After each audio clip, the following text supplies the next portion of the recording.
টোটোয় ধাক্কায় মৃত এক বৃদ্ধার মন্তেশ্বরে। রাস্তা পারাপার করতে গিয়ে টোটোয় ধাক্কায় মৃত এক বৃদ্ধার মন্তেশ্বরে।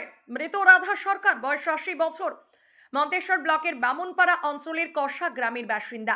পরিবার ও পুলিশ সূত্রে জানা গিয়েছে, আজ বেলা ১১টা নাগাদ ওই বৃদ্ধা কষা গ্রামের নিজের বাড়ি থেকে পুটসুরি যাওয়ার পথে মোজাহার নগর মোড় সংলগ্ন এলাকায় মৃত বৃদ্ধা রাস্তা পারাপার করার সময় বিপরীত দিক থেকে আসা একটি টোটো নিয়ন্ত্রণ হারিয়ে সে ওই বৃদ্ধাকে ধাক্কা মারে।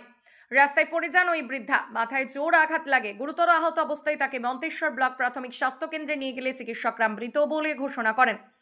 দেহ উদ্ধার করে ময়না তদন্তের জন্য কাল্লা হাসপাতালে পাঠান মন্তেশ্বর থানার পুলিশ। টোটোটিকে আটক করেছে মন্তেশ্বর থানার পুলিশ। মৃত বৃদ্ধার ছেলে আমাদেরকে কি জানালেন কি দেখুন। ঘটনা ঘটেছে? ওই উজাননগরে পুষির আসছিল, পুষির আসতে আসতে রাস্তা পার হচ্ছিল, দিয়ে তোমার টোটে ধাক্কা দেয়।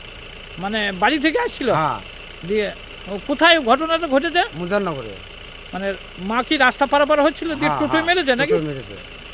দিয়ে তারপর কোথায় নিয়ে আসেন? হসপিটাল ন্যাজমন্স দিয়ে ডাক্তার কি বললেন? ডাক্তার বলে মারা গিয়েছে। এখন বডি কোথায়? হ্যাঁ, ইয়েতে থানাতে। থানাতে? হ্যাঁ, দিয়ে কোথায় নিয়ে যাওয়া হবে? কাল্লা পোস্টমর্টমে? পোস্টমর্টম। মায়ের নাম কি? রাধা সরকার, বয়স কতটা হবে? 80। তা এই যে এই যে বাড়ি কোথায়? বাড়ি কষা। কোথায়? বাড়িতে কে কে আছে? বাড়িতে কেউ নাই, বাড়িতে একটা ছেলে একটা মেয়ে আছে। আর আপনি? হ্যাঁ। আর তা কোনো অভিযোগ হবে কেউ নামে? অভিযোগ বলতে কি, দেখা যাবে। দেখা যাবে। এখন কোনো অভিযোগ হয়নি? না। যে টোটোটা মেরেছে সেই টোটোকে ধরা পড়েছে? হ্যাঁ, থানায় নিয়ে এসে পুলিশে নিয়ে এসেছে? পুলিশে নিয়ে। কি নাম আপনার? আমার নাম বুড়ো বুড়ো কি সর্দার, বাড়ি? বাড়ি কষা। জ্যোতির্ময় মণ্ডলের রিপোর্ট, সুন্দর বাংলা নিউজ।